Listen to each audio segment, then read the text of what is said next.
Hello, everybody. Welcome to Beyond the Pitch. I'm Kristian Jack. Today, we conclude a 7-part series around the Canadian men's national team with one of my favorite guests and a player that many people are starting to fall in love with, who are just starting to get to know the Canadian men's national team program. And that is midfielder Mark-Anthony Kaye. Now, if you missed any of my previous episodes, I suggest you go back and listen to some of them because they are really insightful and, as ever, tell some great stories. And the players, I can't thank them enough for doing that as we get to know many of them away from the pitch.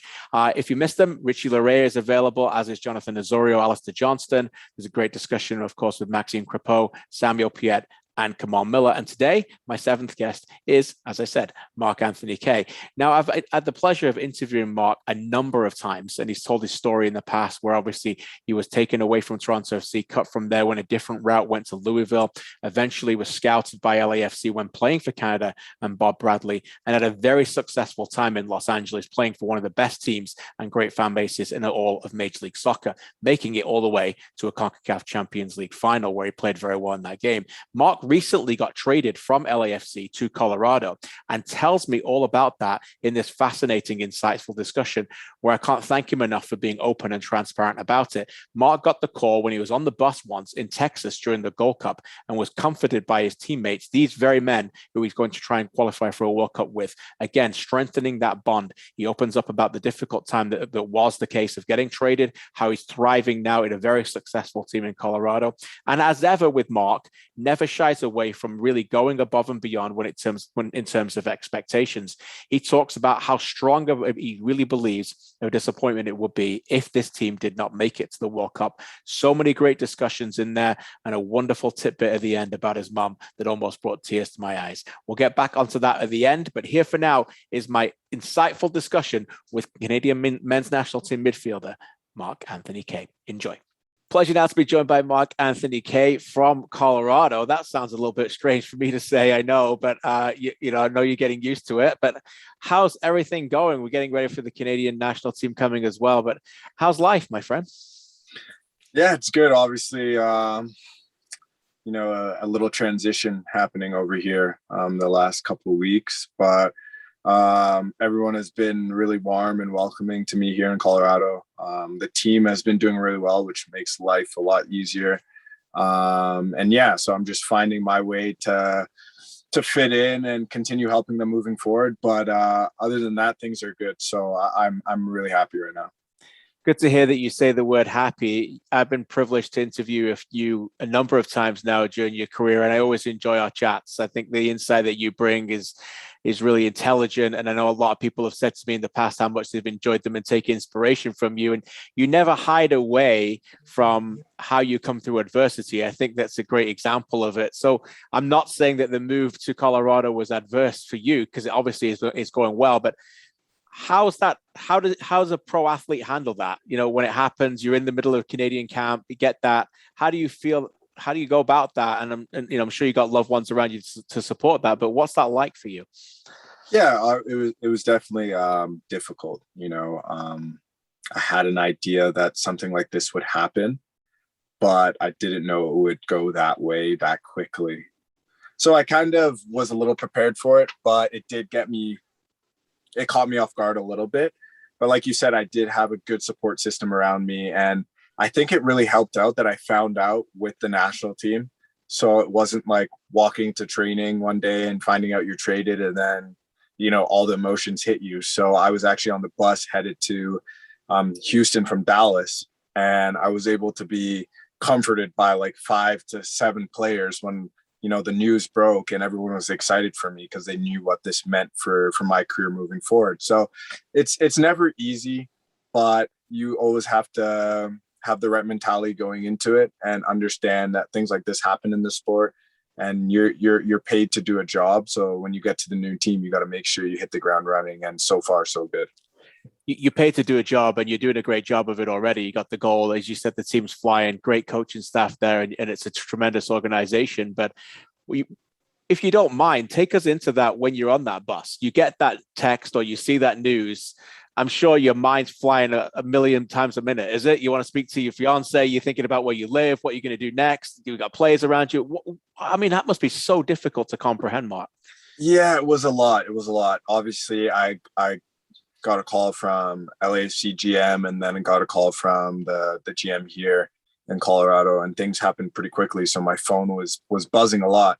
The hard conversation that I knew I had to have was obviously with Rachel, to let her know that we've been traded after California has been our home for so long. I think, people need to highlight how the spouses or the partners are affected by things like this. And, we had just bought a house, and, I didn't even get to spend a night in my new house, before I was traded. So yeah, there were some negative, or I guess tough things to deal with it. But like I said, a lot of the guys were excited for me because they knew what it meant. They knew what I was fighting for, and LAFC didn't want to give it to me. And, when a team comes in and is willing to give you your fair value in this league, you're never going to miss out on that opportunity. You're always going to take it. So it's tough. It's definitely tough because it's a change in lifestyle, but I think we adapt very quickly, professionals. So it's okay.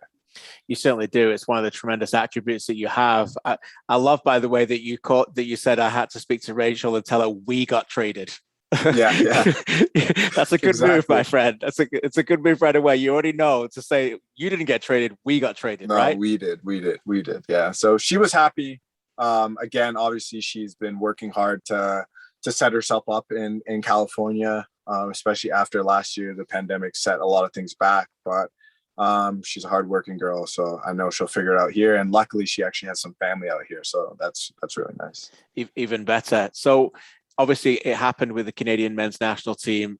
I don't think you probably needed that to strengthen the bond, right? But I'm sure it did strengthen the bond because talking to a number of these players on this team now, you hear on camp with Canadians is, those moments that you've been through both on and off the pitch together like a family, it is real, isn't it, Mark? This strength of brotherhood that we keep hearing is genuine and real from this group. Yeah, 100%. Those are all my family members. And to just have that safe space where, you're in a tough situation like that, and within 2 to 3 minutes, you feel better about the situation already because of the guys you're around. And that's just a testament to the culture we have, like you said, on and off the field. We really know that we have an opportunity to do something special here, and it's created a lot of genuine relationships. And it's important in life to have people like that around you. So we're very fortunate that we all get to play soccer and enjoy our time together. But it's a good group of guys, and it's going to help us go and push for the World Cup. I want to give you some more credit because you were one of the first people I ever remember saying we can qualify for Qatar 2022. And and when you said it, I felt like if I was his teammate, I'm all in here. You believed it. You know what I mean? Yeah. And now everyone's saying it, and now everyone's buying in externally and internally. This is no pipe dream, is it? This is no fantasy. No. This is like, oh, this might happen. This is real. This is a goal that you guys have set aside to say that we should be there. 100%. We know that we need to qualify.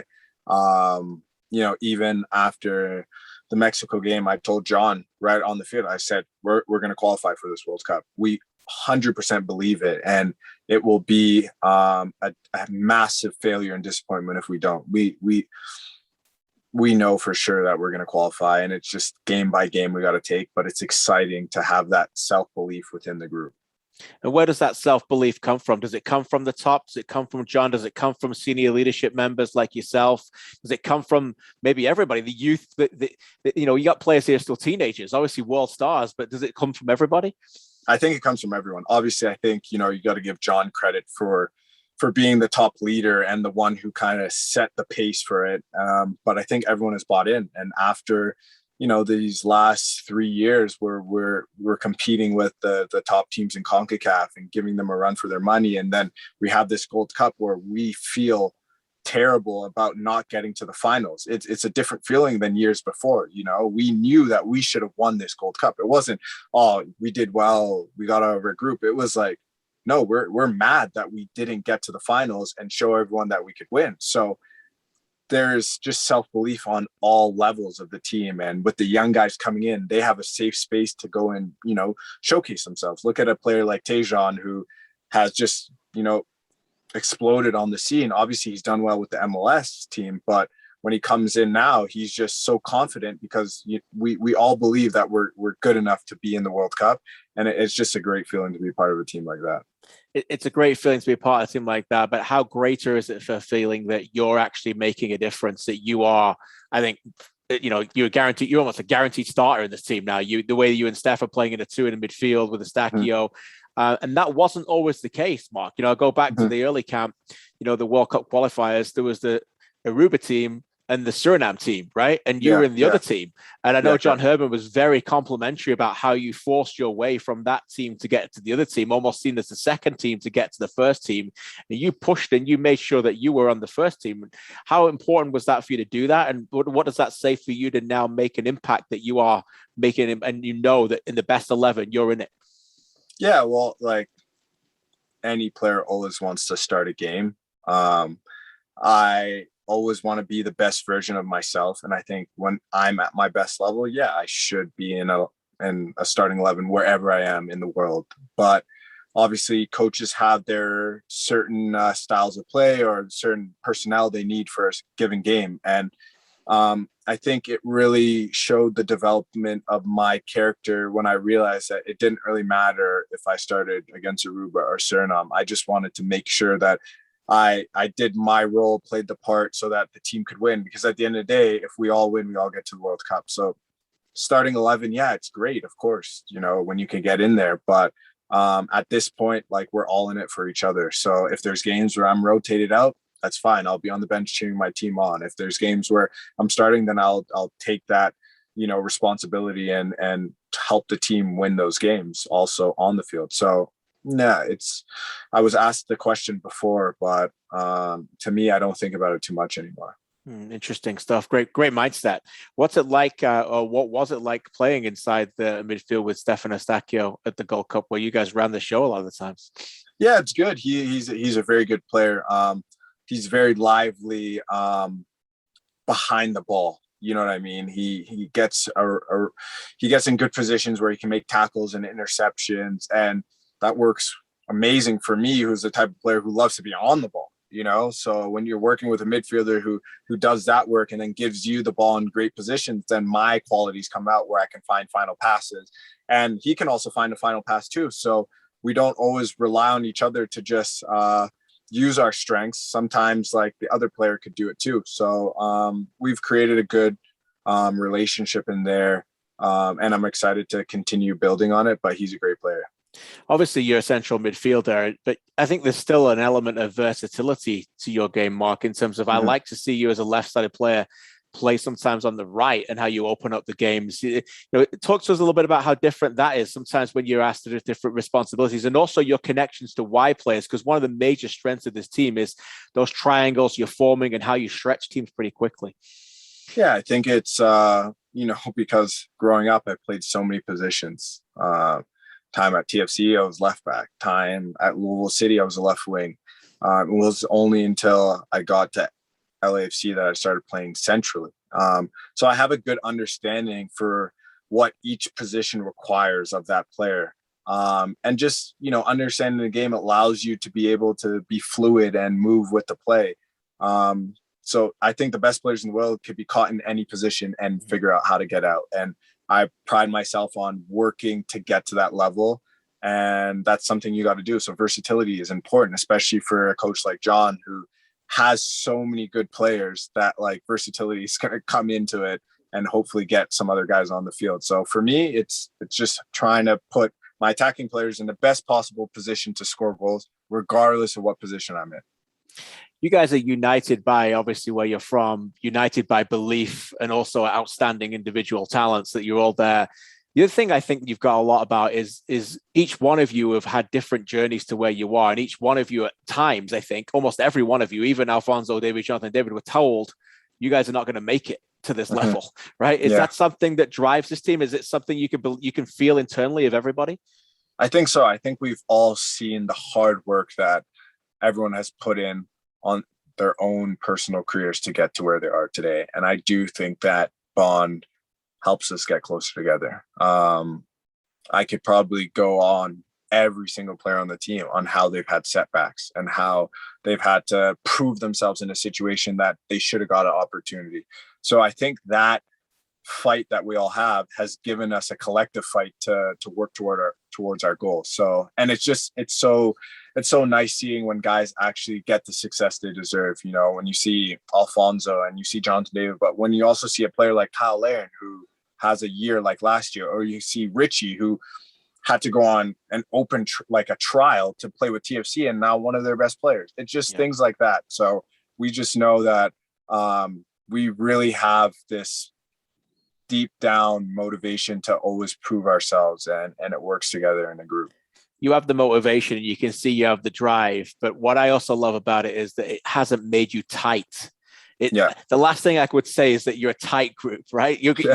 Who keeps it loose? Like, because we see you on the field all the time, right? We can only evaluate with the evidence of our eyes, but you spend hours upon hours with these guys. You say you're like family, who keeps it loose? What kind of relationships are formed that way?